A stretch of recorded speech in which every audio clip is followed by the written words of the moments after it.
Instagram can disable or deactivate your account without notifying you.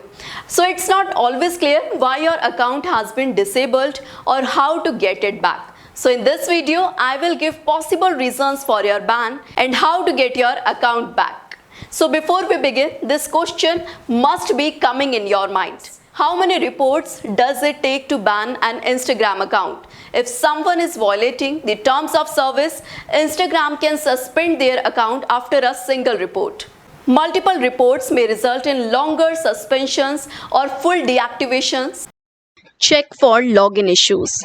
Instagram will display a message stating that your account has been disabled. If you don't see a message like that, rule out other login problems. Delete third-party apps. Third-party apps like FollowGuard or Followers Insight are against Instagram's community guidelines. Even if your account is reinstated, you can get banned again for using these third-party services. Appeal your accidental ban. If you think your account was disabled by mistake, contact Instagram. There are multiple appeals process on Instagram's website, so try them all.